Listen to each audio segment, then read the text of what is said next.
Hello crafty friends, it's Kerry Ann here from the craft room at Shabby Art Boutique. I'm just popping in today to share with you a really super quick and easy Easter tutorial. It's for my milk carton gift boxes. Now you would have seen these before on my website. I've been doing them for quite a few years. I started off with the little mini ones and there are free ones on my website. There's also some in my Etsy store. And I've done Easter ones, I've done Mother's Day ones, we've done all sorts of different seasons with the little milk carton gift boxes. But this is a large size, and these are two new designs that I've just brought out to go with my whimsical bunny tails kit that's just come out on Etsy. So it's an Easter and bunny themed kit, and I've used the papers and elements from that kit to make these two designs. So both of these designs come in the one printable. I've already made up the first one, which is the really cute little chicks. They are really sweet. And I did actually pop on, I had this little fussy cut on my workbench actually. This comes from the Whimsical Bunny Tails kit, so it's not actually in this printable.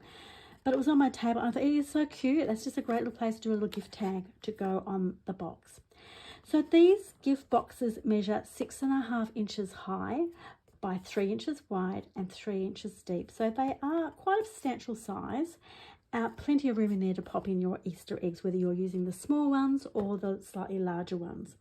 So we've made the first one, so I'm just going to pop that aside and I'm going to show you how quick it is to make the second one. It is just 4 steps. It is cut, score, fold and glue. This is a project your kids can even do, okay? So first of all, you're going to need to cut it out. Now, you'll have, when you print the printable, you have 2 designs. So it's the little chicks and it's the bunnies. And you need to print 2 of each of the pages because the pages go together to make one big page that's going to form your box. Now, to cut these out, you can either use, some people use scissors. I use a knife and a blade, a knife and a ruler. So I'm just going to quickly cut those out now and I'll speed it up a little bit so it doesn't take too long.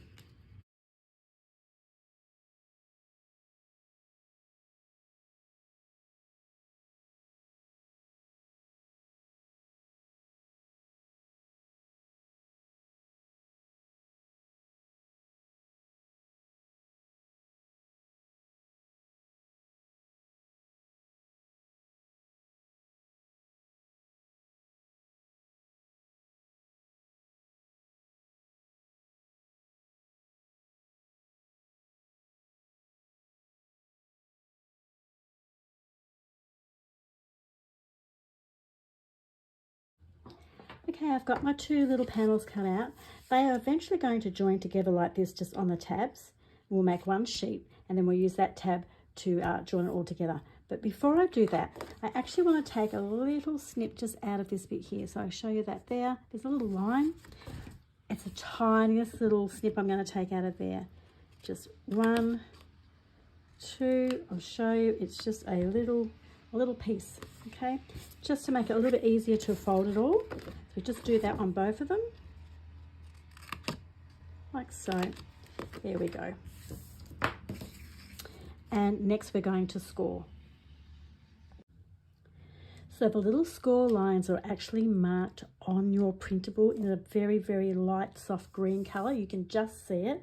So you won't really see it when you've folded up your project, but it's there just to show you where to score.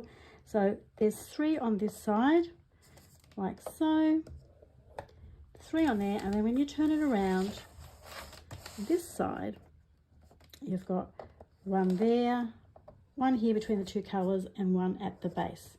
Okay, so that forms, makes us form the box, but we do have to put in the little diagonal lines just here, which is what forms this part of your milk carton. But that's very easy to do. I'll just move my scoreboard out of the way for a moment. And I'm going to use a ruler. I'm just going to use a stylus with mine. You can, of course, use a bone folder if you wanted to. I've got my stylus here. And I'm just going to put my ruler just below the line and I'm going to score that, just so we've got somewhere to fold when we make that part of the box. I'm just going to move that up a little bit. It just makes it so much easier to get that shape. on the side.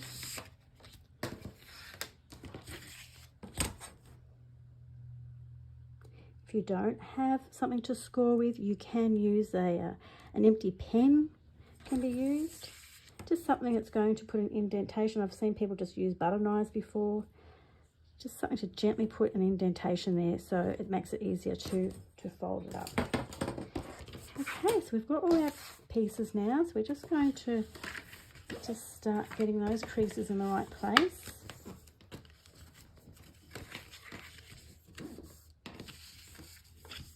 I might just use my bone folder just to crispen up those folds.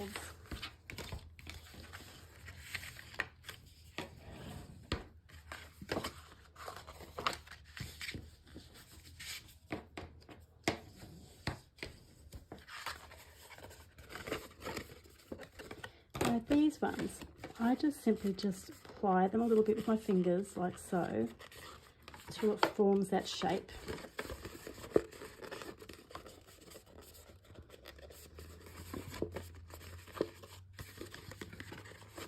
It only takes a second just to get that shape.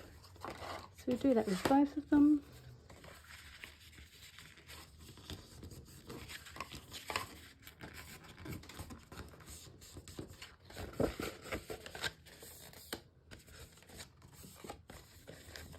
As I said, this is such a quick project to do.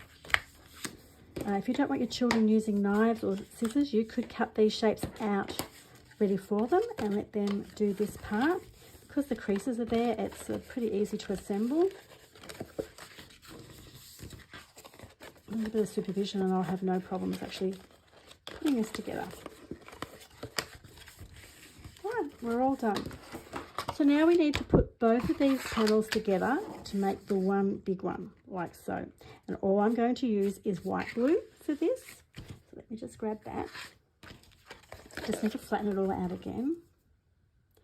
Now I printed mine just onto, it's 220 GSM. So it's not a very heavy card, but it's certainly strong enough to hold its shape when you make a 3D project like this. And I've of course printed on matte photo paper.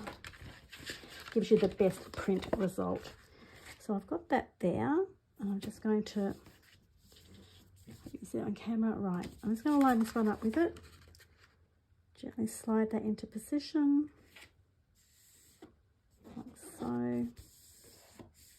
Before I press down really hard, I do just make sure that the corner is sort of lined up. It is. Here we go.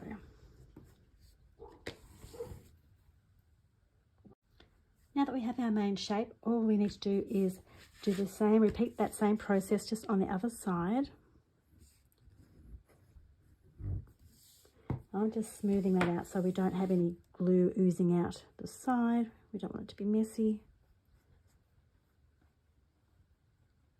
There we go. I'll just get my cloth and wipe that bit there.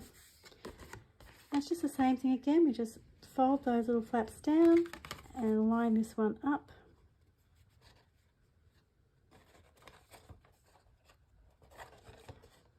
When you've got it sort of in position, you can actually then lay it flat.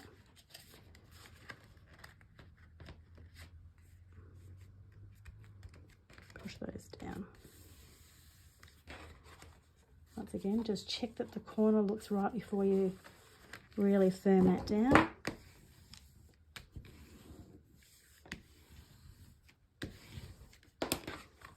There you go. We have our box shape. Okay, now we just put the flaps down on the bottom. There's several ways to do this. This is the way I've found it easiest to do it. I just fold the smaller flaps back for a second.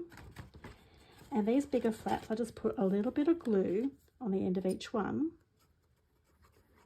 We just want to sort of get it in position. So one's on the top here and one's on the bottom. I'm going to lay those down. They're not going to go into position quite right just yet. They're just going to sit there, because we're going to put a little bit of glue on this one. Fold that down just over the top, just gently, because they're not really in position yet. and then the last one. I fold that and put that on top, and then I turn the box over, and just using my ruler, I just push all that down and make sure that's all in the right spot. If you've got small hands like me, you can actually get your hand in there and just push it together, but that's formed our shape. It's square. Okay, and that's our base done. So it's super easy. I always leave this to dry just for a few minutes before I start putting it together, so I know that base is dry, but because we're doing a video, I'm just going to go ahead and straight away form that. So you see how I did that? That just simply, those little bits fold in, the score lines are already there, and you've got your top. Just like a normal milk carton. Now there's lots of ways to close these off. On this one, obviously, I've used a little tiny bulldog clip. I used to always put holes in them and thread the ribbon through, and it looks so lovely like that. But I found for kids, it's not the easiest way to open it, and it's hard to seal it off again. So I now generally just use a nice little clip of some sort or a peg and put that on top, and Bob's your uncle. It's all done. I put ribbons on there. You can put beautiful big handmade flowers or silk flowers. Just do a bow. You can just have a clip without having something tied on it, especially if it's for a boy and you might want a bow. But there's lots of ways you can do that. Just a peg. You can stick a little sign on there. You can do a little to and from card like I've done here, or a little tag of some sort. So there you go. It's a really super quick and easy project to do. One you can do with the kids. It's useful. They look lovely. I've seen some of my crafty friends have done these for the Easter table and have them lined up and down the table for their Easter lunch, which just looks so lovely. And you don't, of course, have to put eggs in them. You can just fill them with some straw and maybe put a little cake or some cookies or any little things in them. But they are 3 inches wide, so they're not too small. You can fit some goodies in there. So if you enjoyed this project today and you'd like to make these bunny boxes for yourself, you will find them listed in my Shabby Art Boutique Etsy store. The file is called Bunny Tales Easter Box, and I've got it listed under the print and make section. So that's it for today. I will be back soon with a new project. Thanks for joining me.